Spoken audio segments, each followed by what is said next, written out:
এই মুহূর্তে যে বড় খবরের দিকে নজর রাখবো, বামপন্থী নেতাকে মারধরের অভিযোগ উঠলো। আপনাদের আরো একবার জানিয়ে রাখি, বামপন্থী সংগঠনের নেতাকে মারধরের অভিযোগ উঠেছে তৃণমূল নেত্রী ও তার দল বলের বিরুদ্ধে। যে ছবি আপনারা দেখতে পাচ্ছেন, বামপন্থী সংগঠনের নেতাকে মারধর করার অভিযোগ উঠলো তৃণমূল নেত্রী ও তার দল বলের বিরুদ্ধে। ঘটনা পশ্চিম মেদিনীপুর জেলার খড়গপুর শহরের খড়িদা এলাকার ঘটনা। রীতিমতো মাটিতে ফেলে বেধড়ক মারধর করা হয়।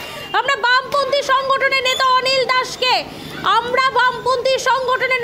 দাসকে রীতিমতো মাটিতে ফেলে মারধর করা হচ্ছে এবং সেই অভিযোগ উঠেছে তৃণমূল নেত্রী ও তার দলবলের বিরুদ্ধে। ঘটনাস্থল খড়গপুর টাউন থানার পুলিশ এসে ঘটনাস্থলে পৌঁছেছে ইতিমধ্যে। যে ছবি আপনারা দেখতে পাচ্ছেন, বামপন্থী সংগঠনের নেতাকে মারধর করার অভিযোগ উঠল তৃণমূল নেত্রী ও তার দলবলের বিরুদ্ধে। যে খবরের দিকে আমাদের নজর রয়েছে, বামপন্থী সংগঠনের নেতাকে মারধরের অভিযোগ তৃণমূল নেত্রী ও তার দলবলের বিরুদ্ধে। বামপন্থী সংগঠনের নেতাকে মারধর করার অভিযোগ উঠেছে তৃণমূল নেত্রী ও তার দলবলের বিরুদ্ধে। ঘটনা পশ্চিম মেদিনীপুর জেলার খড়গপুর শহরের খড়িদা এলাকার ঘটনা। রীতিমতো মাটিতে ফেলে তাকে মারধর করা হয়। যে ছবি দেখতে পাচ্ছেন, মাটিতে ফেলে কিন্তু তাকে মারধর করা হয় এবং চড় থাপ্পড় মারতেও কিন্তু দেখা যাচ্ছে। রীতিমতো তার পিঠে কিন্তু কিল ঘুষি থাপ্পড় মারতেও দেখা যাচ্ছে। যে ছবি দেখতে পাচ্ছেন,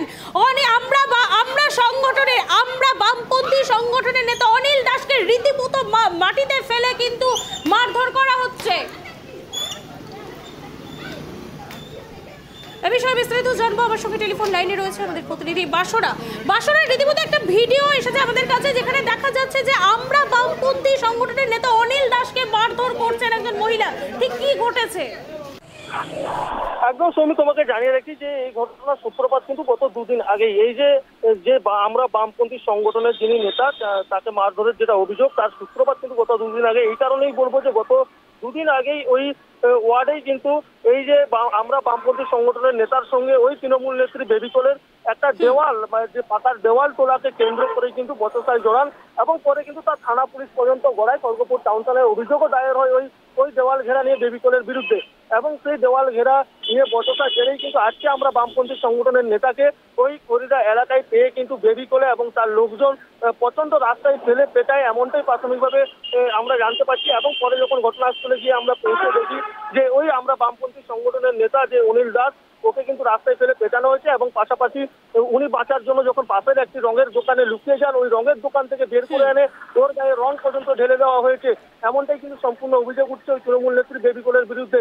আজ কিন্তু ওই সকাল 12টা নাগাদ কিন্তু দুপুর 12টা নাগাদ কিন্তু এমন ঘটনা ঘটে এবং তারপরে কিন্তু ঘটনাস্থলে পৌঁছন ওই খড়গপুর এলাকার যে প্রাক্তন চেয়ারম্যান ছিলেন পৌরসভার এবং বর্তমানে ওই খড়গপুর শহরের নেতা প্রদীপ সরকার। তিনি কিন্তু এসে কিন্তু সম্পূর্ণ অভিযোগ খতিয়ে দেখেন এবং তিনি জানান যে এই বেবিকলে এখন তৃণমূলের কোন পদে রয়েছেন তিনি জানেন না। তবে তিনি পুলিশের কাছে দাবি রাখবেন যে দোষী বা যারা দোষী তারা যেন শাস্তি পায়, তাদের যেন আইনত ব্যবস্থা নেওয়া হয়, এমনটাও কিন্তু তিনি জানিয়েছেন।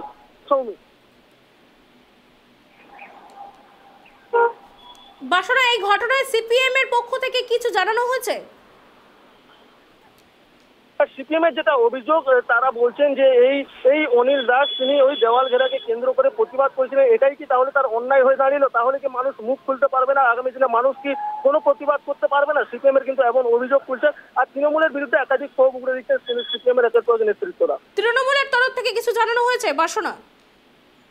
একদম তৃণমূলের ওই শহরের নেতা তথা প্রাক্তন পৌরসভার চেয়ারম্যান প্রদীপ সরকার তিনি নিজে সরজমিনে ঘটনাস্থলে, যেখানে এই ঘটনা ঘটে সেই ঘটনাস্থলে খবর পেয়ে তিনি পৌঁছান এবং পৌঁছে কিন্তু ঘটনার তীব্র নিন্দা করেন।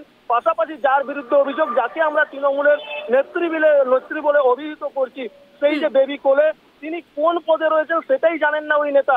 তিনি বলছেন যে উনি কোন পদে রয়েছেন আমরা নিজেরাই জানি না। তবে যদি উনি কোনো পদে রয়েছেন সেটার যেমন দল ব্যবস্থা নেবে, পাশাপাশি যে ঘটনা তিনি ঘটিয়েছেন তার সত্যতা যদি প্রমাণ পায়, তাতে যদি আইনানুগ ব্যবস্থা খড়গপুর টাউন থানার পুলিশ যাতে নেয় তার ব্যবস্থাও তিনি করবেন, এমনটাও জানানো হয়েছে তৃণমূল নেতার তরফ থেকে। বাসরা, এই যে ভরা রাস্তার মাঝখানে একজন বৃদ্ধকে এইভাবে ফেলে মারা হলো, এক্ষেত্রে প্রশাসন কি ভূমিকা পালন করলো? প্রশাসন কি পদক্ষেপ নিয়েছে?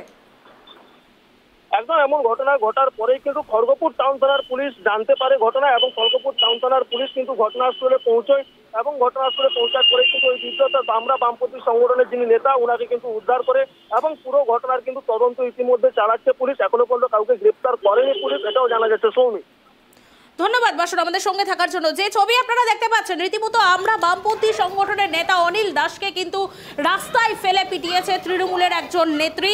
ইতিমধ্যেই তার দলবলের বিরুদ্ধে অভিযোগ উঠেছে এবং ইতিমধ্যেই কিন্তু সেখানে ঘটনাস্থলে খড়গপুর টাউন থানার পুলিশ পৌঁছেছে।